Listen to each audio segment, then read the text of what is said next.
rumah rumah kaca pembuatan garam piramida. Panas merono. Kita akan merasakan bagaimana di dalam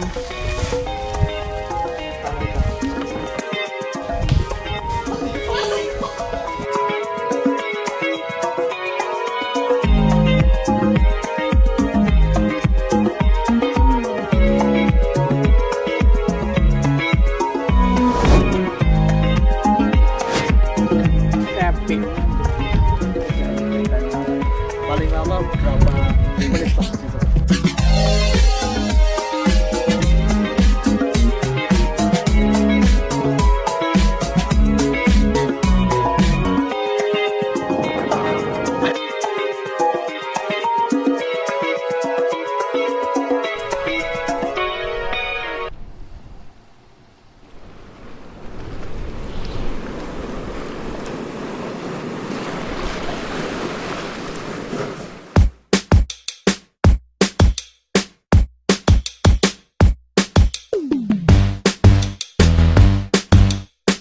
Hey, ya, assalamualaikum. Sekarang saya lagi di Kampung Garam. Yuk, kita cari tahu dan ngobrol sama yang bawa rekso Kampung Garam ini.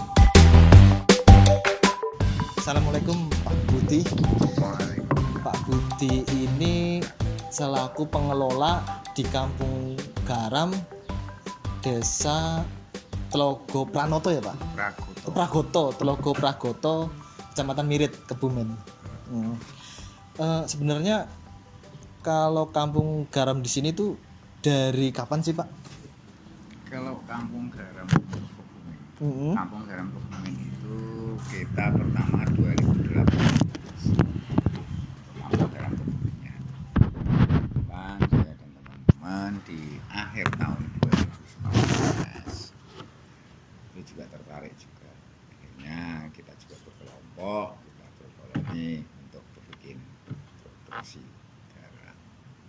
Kalau kita sendiri dari tahun 2019 untuk semua Kebumen, untuk Kampung Garam Kebumen itu sudah 2018. Tapi kalau untuk di sini di Tlogo Pragoto itu dari 2019. Sebenarnya apa sih yang memotivasi Pak Budi itu memilih produksi garam ya gitu kan, membentuk kelompok garam ini kayak gitu kan? Yang bikin motivasi kita sederhana dan simpel. Satu, bahan baku kita tidak mungkin ya kurangan ataupun banyak, dan kita mau berlatih memanfaatkan sumber daya alam yang ada. Terus yang keduanya, kita paham setiap kehidupan pasti butuh garam. Itu yang utama mendasari untuk kita, ayo kita belajar produksi garam.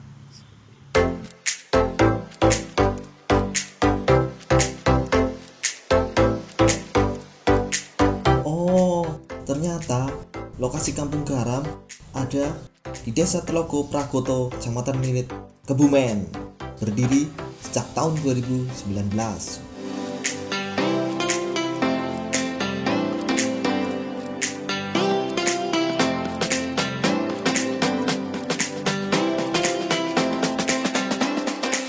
Nah, kira-kira ada berapa tunnel garam ya di sana? Serta fungsinya untuk apa saja? Nah,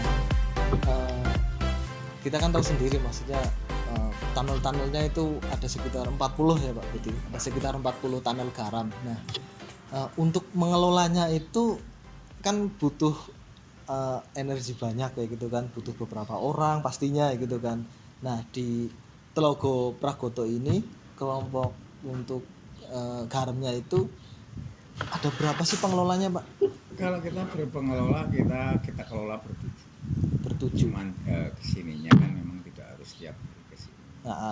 Gantian ya gitu.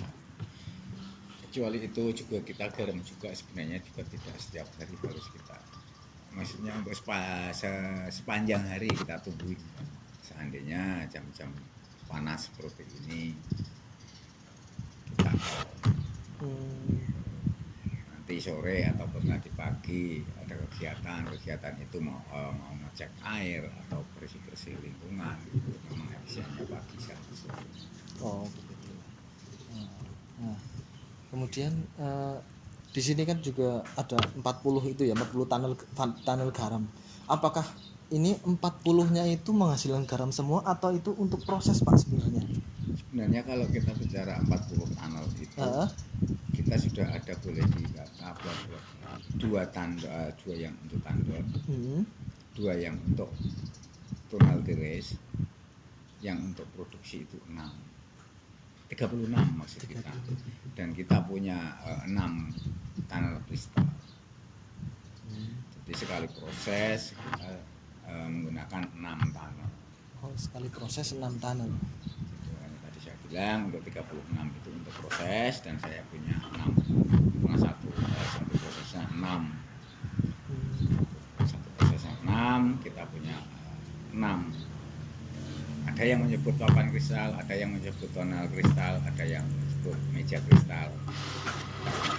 6. Berarti 6 itu dari Pak Budi mengambil air laut sampai jadi kristal garamnya ya.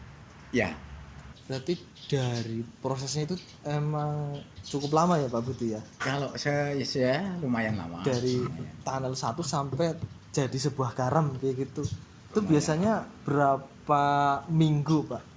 Kalau kita tidak bisa berani memastikan Ah. karena tergantung cuaca ataupun Ah. kisarannya kita 40 sampai 60 hari. Oh. Sekali proses. Nah, saya bilang 40 sampai 60 hari karena di musim kemarau dengan di musim penghujan seperti ini kita memang ada beda waktu. Oh ya. Berarti kalau yang sekitar 40 hari itu di musim kemarau ya Pak. Kemarau. Kalau musim penghujan itu kira-kira 60 harian ya. Ya, Jadi, proses pembuatan garam itu sekitar 40 sampai 60 hari.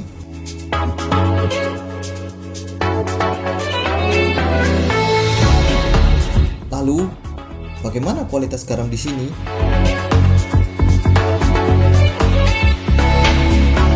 Dan gimana sih proses pembuatan garamnya?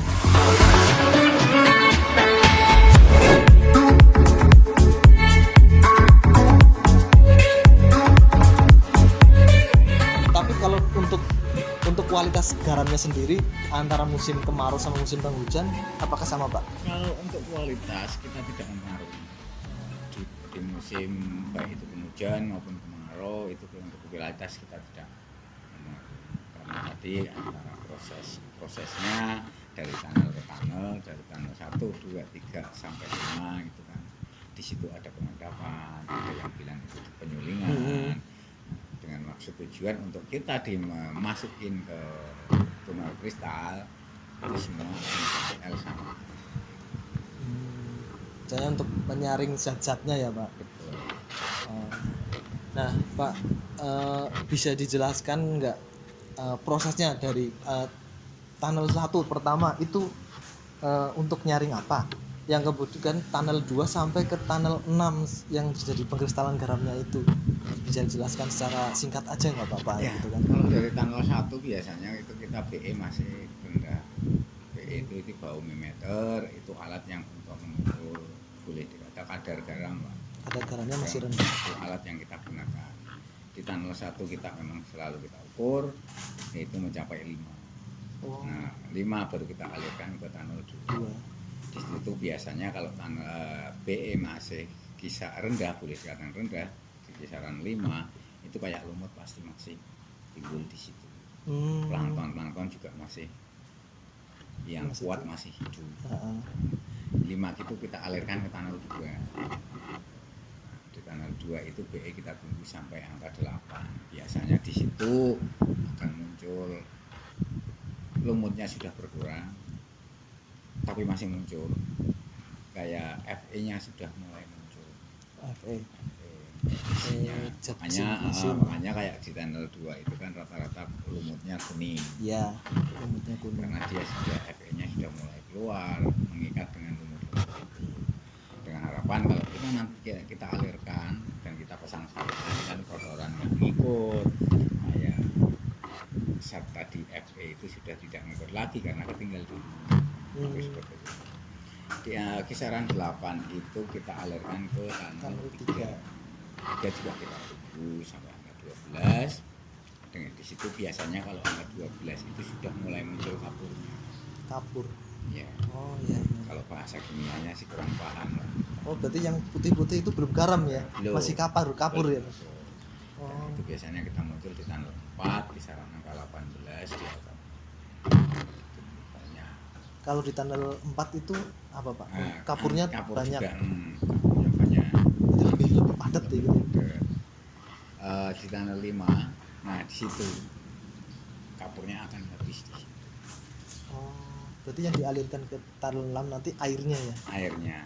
Karena apa? Berat jenis untuk kapur dengan NaCl kan beratnya berat.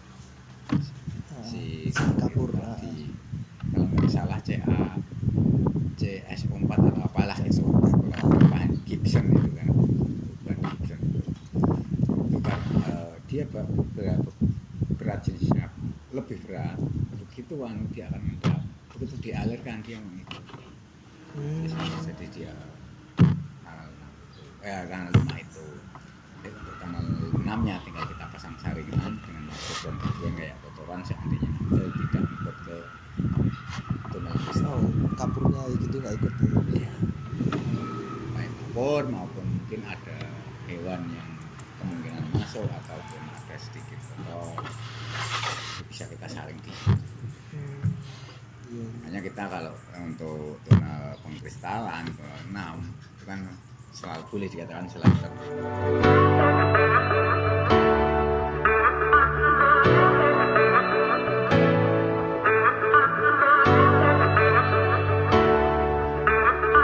Wah, ternyata prosesnya ada 6 kali sampai menjadi garam.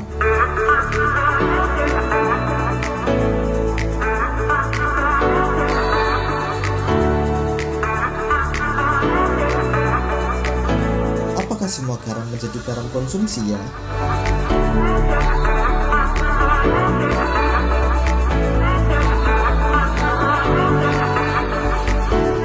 Saya tadi kan sempat keliling ya Pak, keliling di tunnel-tunnel garam itu ngelihat yang paling utara itu kan, paling utara itu udah ada tumpukan kayak kristal garamnya itu kan.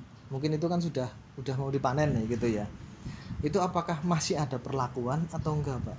Dalam arti ini kan itu semuanya udah jadi garam konsumsi atau emang masih harus disortir ya gitu? Itu gini, untuk tadi masnya lihat untuk tunnel terakhir yang tunnel 6 itu memang bukan untuk tunnel produksi. Itu tunnel penirisan. Saya bilang penirisan. Itu memang kita kalau habis tunnel 6 kita panen, kita tiriskan di situ dengan harapan di situ akan lebih kering. Satu. Terus yang kedua untuk quality control kita nanti di tunnel 6 juga tunnel tiris itu tadi. Jadi karena kayak gitu kita mau packing ke karung itu kita sambil kotor kita bisa ini bisa ikut masuk. Jadi boleh dikatakan untuk apa ya? Untuk seleksi juga.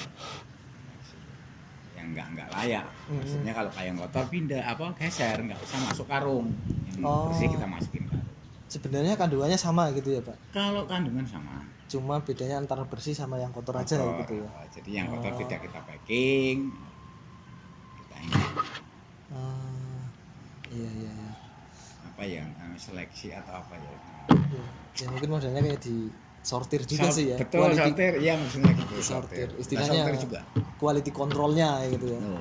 Jadi untuk tunnel penirisan itu tunnel untuk biar tambah kering sama untuk nyortir yang kotor-kotor. Makanya kadang-kadang kalau masuk sana, kok ada yang kotor ya, tapi pasti ngumpul. Iya, pasti ngumpul. Karena memang dikumpulin ya. Dan ada ini yang butirannya ada yang sebelah sini kadang ada yang kelihatan gede-gede, terus di sini ada yang eh, lebih Kayak kecil krokos. kayak krokos ya itu bedanya apa Pak? Bedanya itu kita peruntukan itu yang gede-gede itu untuk spa itu tadi, kita yang kayak krokos biasa itu memang untuk Konsumsi. jadi pada prinsipnya kita punya dua jenis produk, yakni konsumsi sama untuk spa. Konsumsi sama spa. Berarti kalau yang konsumsi ada dua macam ya Pak, krokos sama yang halus itu ya. Konsumsi pun kita boleh dikatakan dua macam, yang original sama olahan. Oh yang olahan yang halus itu. Kalau olahan yang kita habiskan Heeh. sama kita tambah iodionya. Oh audionya ditambah. Tapi ya kita juga yang untuk halus itu juga punya dua produk juga, antara halus original sama halus olahan.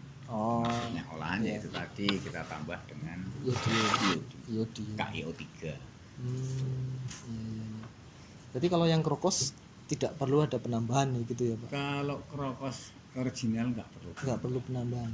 Seandainya halus original pun kita tidak perlu penambahan. Heeh. Cuman menghaluskan saja terus kita pakai. Tadi kan ada yang kotor ya gitu ya Pak, garam yang kotor. Kalau untuk yang kotor itu nantinya apakah akan dibersihkan terus dijadiin, maksudnya di packing dan dijual atau untuk keperluan yang lain Pak? Kalau kotor sebatas kita kotornya. Kalau kotornya keterlaluan untuk keperluan lain. Nah, Tapi kalau kotornya cuma sekedar kotor kita cuci lah. oh, gitu.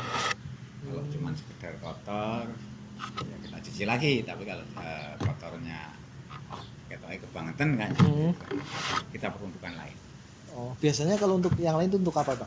Kalau untuk yang lain kita biasanya kayak, oh ya maaf, sebenarnya produk kita juga tidak hanya itu, karena kita juga menyediakan ya garam ikan, Garam ikan. garam ikan, terus bukan pupuk tapi untuk garam untuk teman-teman pelaku tani, dengan maksud tujuan untuk membantu menaikkan pH tanah.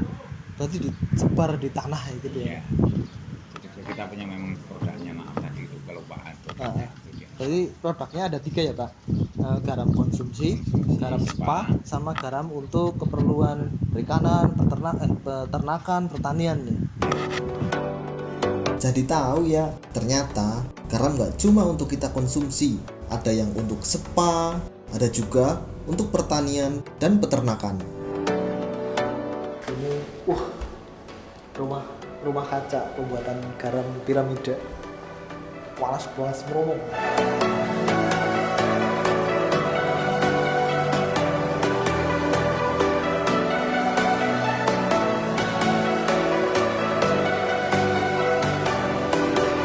Di sini ada juga garam piramida. Kira-kira kayak apa ya? Apa bentuknya kayak piramida? Bakal jadi garam piramid kotak. Tapi ini pas posisi bawah ini ya Pak? Ya, posisi posisi bawah. bawah. Nanti suatu saat, tapi nggak tahu kapan dia akan balik sendiri.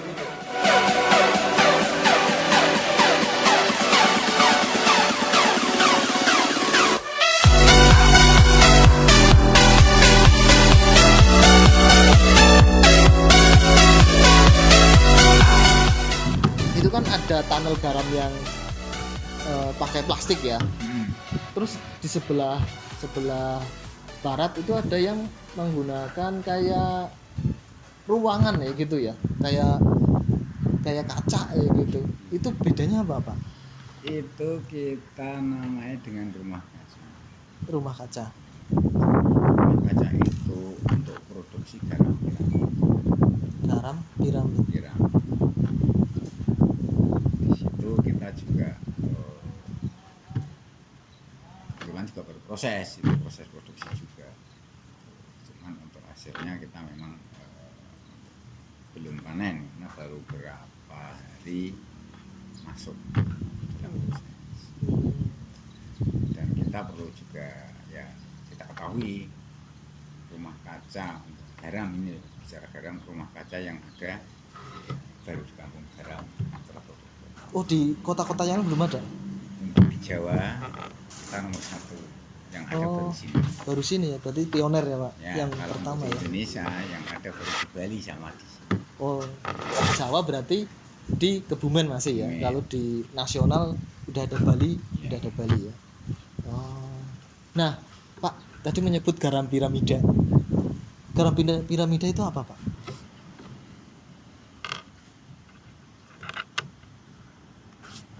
Oh, bentuknya emang piramid ya, Pak? Iya. Oh. Bisa kayak gini ya?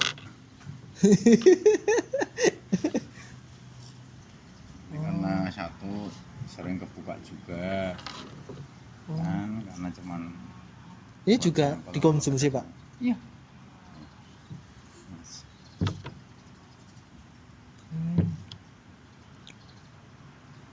Kok bisa di rumah kaca malah jadi piramid, itu prosesnya itu gimana, Karena Pak? panas. Lebih panas berarti ya?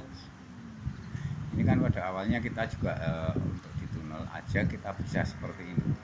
Nah, biasanya garam piramid itu akan lebih sempurna lagi kalau ada di rumah kaca, dengan kita bisa menjaga ketahanan tingkat suhunya. Nah, berarti kalau di tunnel aja, kalau pas musim kemarau bisa Ya. jadi ada yang Bisa jadi Jadi ada yang bisa piramid seperti ya? ini.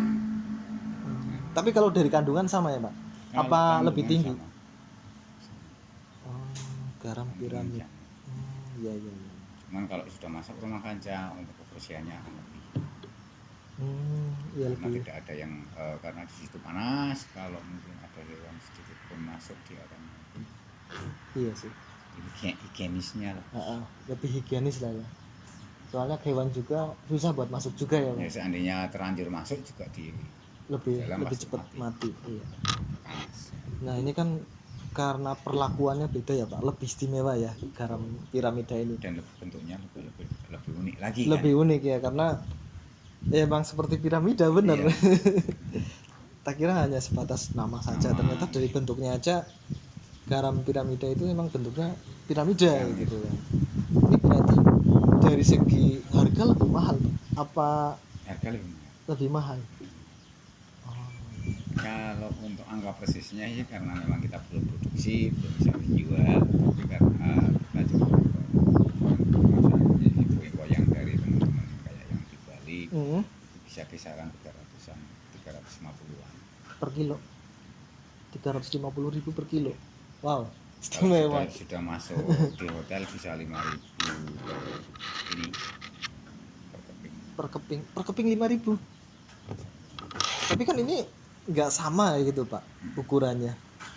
Tetap Ya, dihitungnya nanti kan, 5.000. Apa dipakai quality kan control, size. di sortir juga ya? Iya, size. Tinggal minta yang ukuran berapa Ya, gitu. mungkin size.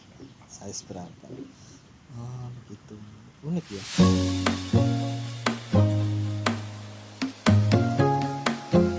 Baru tahu ya, ada garam piramida. Garamnya yang unik dan harganya ternyata mahal. Paling lama berapa menit, Pak? Gitu, Pak? Ya kalau pagi sih saya kuat, hampir setengah jam kuat.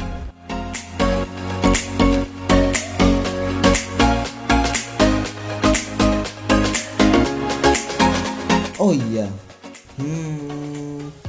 kira-kira bagaimana ya dengan ketahanan atau keawetannya hasil olahan kampung garam ini? Apa bertahan lama?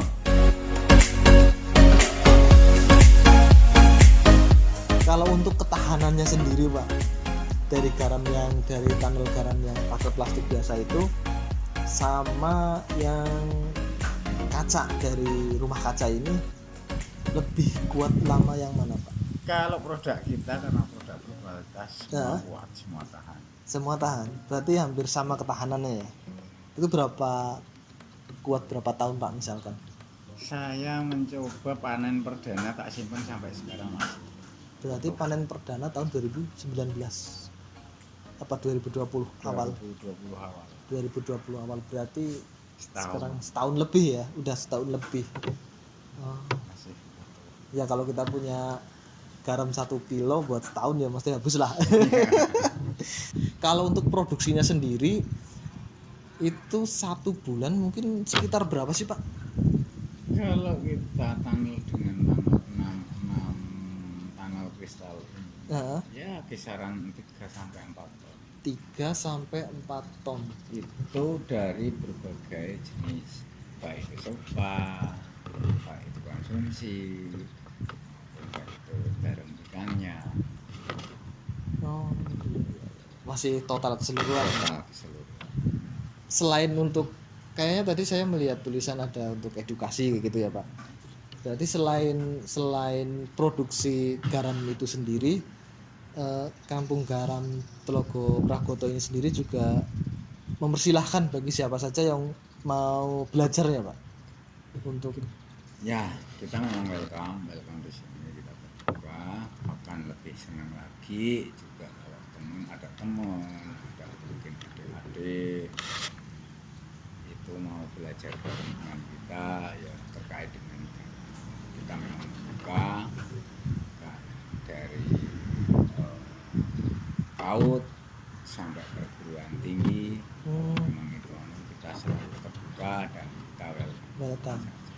Oh, jadi kalau misalkan dari teman-teman sekolah PAUD atau dari kalangan pelajar yang lain itu bisa beredukasi mengenai proses pembuatan garam ya Pak, proses pembuatan garam dari tunnel yang pertama sampai jadi sebuah kristal garam, baik garam sepa, garam untuk perikanan maupun garam untuk konsumsi, itu bisa didapatkan di Kampung Garam Tlogo Pragoto.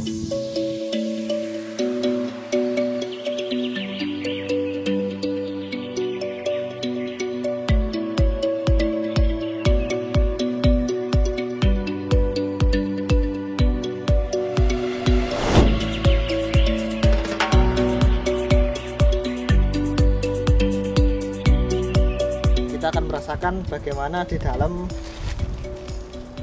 tunnel garam.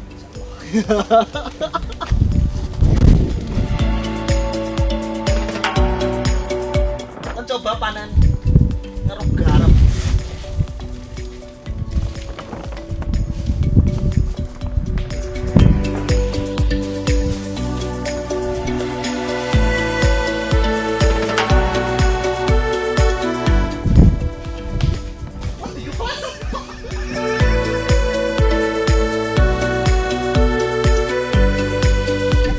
Istimewa. Saya panas ini Pak.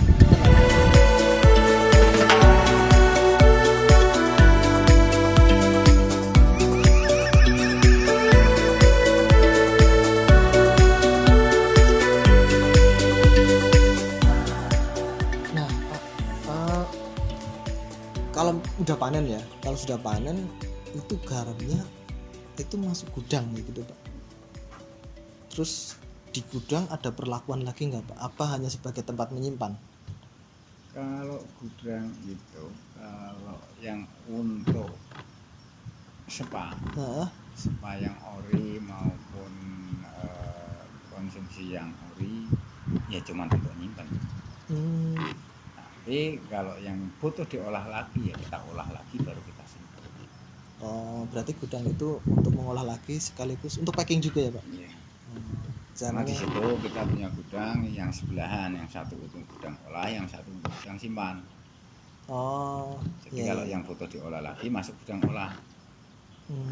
Olah baru masuk gudang simpan. Tapi kalau itu memang kita misalnya kayak spa ori, semua yang masih enggak diolah lagi langsung masuk ke gudang simpan. Gudang simpan itu sambil menunggu permintaan mau seperti apa, packingnya seperti apa, lalu kita persiapkan di gudang kita. Harapan Pak Budi sendiri dengan garam lokal itu apa sih Pak? Sampai Pak Budi itu ibaratnya mempertahankan dan yakin ya gitu. Ya harapan kita juga saya dan teman-teman paling tidak nanti untuk produk-produk lokal produk tidak bisa diterima pasar dalam hal ini yang nantinya bisa menambah kesejahteraannya saya dan kenapa saya sekarang masih optimis karena saya yakinnya itu barang berkualitas dan mampu bersaing lah. mampu bersaing. Saya nggak laku sekarang, paling besok. Nah, besok ya besoknya ya pasti. Dan lagi limbahnya bisa digunakan semua ya. Dan itu kalau kita bicara jujur, garam itu nggak ada limbah. Enggak ada limbah ya. Soalnya bisa dikonsumsi baik manusia maupun hewan nih gitu ya. Satu. Terus yang kedua itu mungkin nanti tadi juga ada sedikit kelewatan, habis panen, pasca panen itu kan masih ada air. Iya. Itu namanya air biten. Itu juga kita Air manfaatkan. biten. Yang mungkin nanti Mas bisa cari biteren. Biteren ya. Oh. Tapi kita nanti apa sih air biten itu? Apa sih gunanya? Mas bisa. Sementara kita juga sudah kita emas, kita jual, ya boleh jalan laku juga sih. Ya, kan seperti itu. Itu untuk obat luar atau bisa untuk dalam, Pak? Luar ya. Kayak semacam Kalau ini penyakit kulit, penyakit kulit ya. ya, dan sakit gigi. Sakit gigi. Kalau sakit gigi hanya untuk kumur, kalau penyakit kulit kita langsung. Tapi kalau misalnya karena kumur kadang ada yang ketelan sedikit itu nggak masalah ya, Pak. Yang penting jangan satu botol ya. Mendem satu botol. Betul. Ya. Oke Pak Budi, terima kasih atas informasinya mengenai dunia pergaraman gitu nih. Begitu lengkap informasinya. Oke, sama-sama. Semoga bisa semakin dikenal, dan harapannya sih melalui video ini nantinya bisa banyak yang bisa datang dan belajar, serta yang paling penting bisa laris, insya Allah. Amin. Ya, terima kasih juga. Mohon maaf kekurang lengkapan atau ada kekurangannya informasi itu yang saya ucapkan di sini ada kurangnya. Oke, jadi teman-teman kalau misalkan mau membeli garam lokal maupun mau belajar tentang edukasi tentang dunia pergaraman bisa belajar di Kampung Garam Tlogo Pragoto, atau hubungi sama Pak Budi nanti untuk kontak personnya untuk misalkan dari untuk menghubungnya kemana nanti akan saya tulis di deskripsi. Oke, terima kasih. Assalamualaikum warahmatullahi wabarakatuh.